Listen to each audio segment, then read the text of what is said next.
Good afternoon, children. So let us start our online class. In our last classes, we have defined resource, we have classified resource, and then we have also studied why resources are necessary for the development of any country. But what will happen with excessive use of resource or excessive development of resource? And we have also come to a solution, and that is sustainable development. Now, how to put this sustainable development into practice for the entire world? So that is what we will study today. So what was decided? It was decided that all the world countries will meet at a place every year and discuss the different problems that are much more commonly hampering the world's development. Now, the first such meeting was held at Rio de Janeiro, Brazil, in the year 1992, and it came to be known as the First Earth Summit. And thereafter, it was decided that every year all the world leaders will meet and they will decide their course of action. Now, in this Earth Summit, what was discussed was mainly the problems related to environment, that is, all the environmental issues that is plaguing the world, and also the socio-economic development at the global level.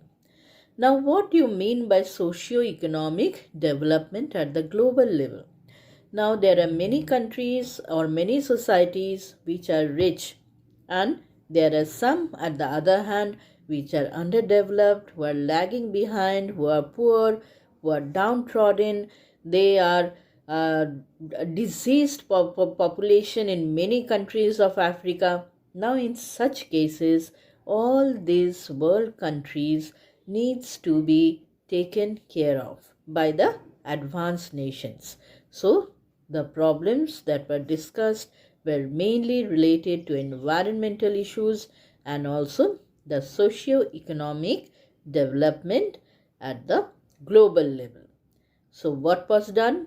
A declaration was signed by all these world countries that together they will stop the climatic change, the global climatic change that is occurring throughout the world, and they will also try to preserve the biological diversity, because we all know that due to the temperature rise, many species have become extinct in this world, mainly because they were unable to survive in this changing conditions, in these rising temperatures.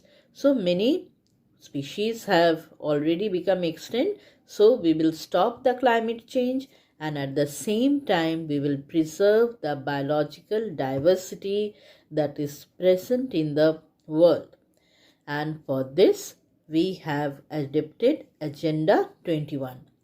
What is agenda? Agenda are generally the main points of a meeting, are known as Agenda 21. Now this conference was held in the year 1992, and at that point we were entering into the 21st century. So it was signed and named as Agenda 21, which mainly dealt with the issues of sustainable development for the entire world. So, Agenda 21 was also signed, which hopes to bring sustainable development for all the world countries. You will be surprised, children, that once our neighboring country, Maldives, got the chance to hold this Earth Summit. It was 6-7 years back, and what they did, they made a glass chamber below the sea level. Now, Maldives, we all know, are islands which are linked to each other. There are small islands. Now, this meeting was held in this closed glass chamber with different kind of marine life swimming around in the water, in the sea water. Now, when they were asked that why they have spent such a huge amount of money in making this glass chamber and specially holding the meeting here, then this Maldives pointed out that they wanted to make the all the advanced nations aware that due to their activities there is global warming, the ice sheets and the icebergs and the glaciers are melting, and because of them all the island countries are in danger because they may get submerged underwater any moment. Now let us discuss about Agenda 21. Now this Agenda 21 was signed at the same conference where this Earth Summit was being held. This conference also is known as United Nations Conference for Environment and Development. Now this Agenda 21 was signed. Mainly it aimed at global sustainable development, that is to achieve sustainable development by all the world countries. And what was its main aim? Its main aim was to overcome the situations created by environmental damage, poverty, and disease. As I said, that there are many world countries who are very, very poverty stricken. The population is diseased, the population is illiterate, malnourished, undernourished people lay here and there in many African countries. So all the world countries will work together to overcome this situation. And this work will be done with cooperation between countries based on mutual responsibilities, shared interest. Why shared interest? Because now if my country is facing any kind of damage, then the other countries will help me. Similarly, when other countries will face any such problems, then our country will also help them. We all know, children, that the Indian troops have given great service in different situations in different parts of the world. Like when there was earthquake, massive earthquake in Kathmandu, our army, our air force, they rushed there to help rebuild Nepal again. Similarly, when there was tsunami and our Orissa coast was badly damaged, at that time there was help from other countries. Some helped with medicines, some had sent their doctors, some had helped with funds. So in this way, in different countries, help according to their capacity. So all this is done on the basis of shared responsibilities and of course mutual interest and mutual needs, because all of our interest is common, that is well-being of the human society and of course well-being of the earth as a whole. Now when the Agenda 21 was signed, it was decided that every local government must start it, must adopt it, and every kind of work must start from the bottom level, because it is always not possible for the higher authority to look into the affair. So the work will be distributed, and right from the grassroots level the work will be started. Like for example, children, when there is a campaign for pulse polio, that is when polio vaccine is administered to the children so that it can be eradicated from a country, you will find the polio workers, they stand at the bus stop, railway station, they will go door to door. There is announcement in the TV to make the people aware, in the radio, and polio drop is administered to each and every child so that the virus is not transmitted from any child to the other. So the work starts from the bottom and from the grassroots level, whether it is to manage the environmental problem or it is to control any disease. So the work is the responsibility of every government of every country, and it must start from the local level itself. So this was for agenda 21. Now next come to the next topic, that is resource planning. So what is resource planning? Resource planning is a strategy for the balanced and judicious use of resources. We are having different type of resources, so we have to use it in a balanced way, in a proper manner, so that resource is conserved for the future generations. Now, why resource planning is necessary in India? Now, first most important thing is that our country is abundant in different types of resources. There are different resources available in the country, and these resources are widely distributed. So to develop the different type of resources that are widely distributed in our country, we need this resource planning. Second most important thing, it is not necessary only to develop.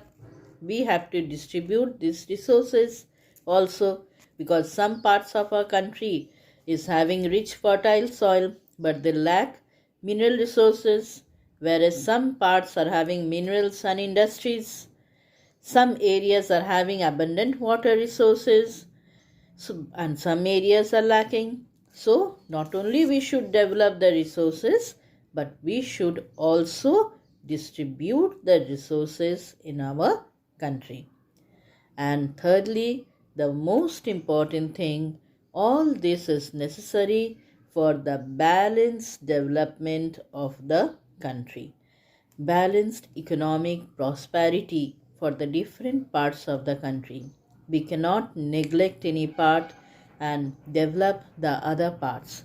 Like our northeast, it is having resources, but mostly it is cut off because of several issues related to the conditions there, physical conditions there. Resources cannot reach there timely. The climate there is not very much soothing, and of course the security reasons is there. So we have to take care, we have to distribute resource in such a way that resources reach to the people timely and there is proper development of different parts of the country. Now children, let us go through some questions. I have given you the notes beforehand, so please write down the following answers. The first question, what are the three characteristics of resources? Second, define territorial water. Third question, why is presence of resource necessary for development? Fourth, what are the effects of resource development? Fifth, define sustainable development. Sixth, when and where was the first Earth Summit held? Seventh, define resource planning. And eighth, why should we implement it in India? Now let us come to the notes. First, let us deal with the Rio de Janeiro Earth Summit 1992. So the first point is that it is the first International Earth Summit. Second point, it was attended by 100 heads of state. Third point, discussion of problems related to environment and socio-economic development at global level. Fourth point, declaration to stop global climatic change and preserve biological diversity was signed. Fifth point, adopted Agenda 21 for achieving sustainable development in 21st century.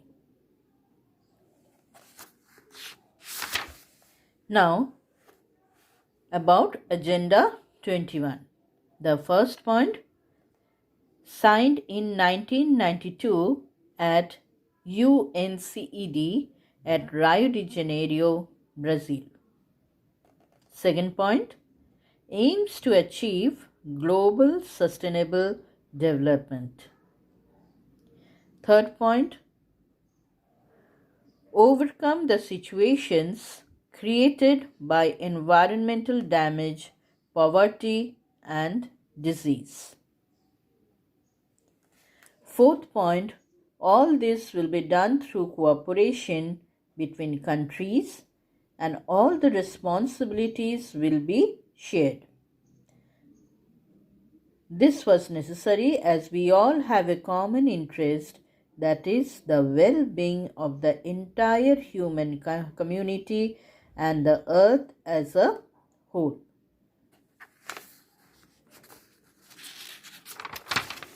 And then every local government must draw its own Agenda 21 so that the changes start from the bottom or lowest level of the government. Next comes our resource planning. What is resource planning? So resource planning is strategy for balanced and judicious use of resource. Why resource planning is necessary in India? First reason, to develop the different type of resources that are widely distributed in different parts of India. The second reason, to distribute the resource evenly throughout the country. And third point, to lead to balanced regional development in the country. So children, take down these notes and answer the questions. You will write down them in the notebook. All the answers are there in the notes that I have given so far.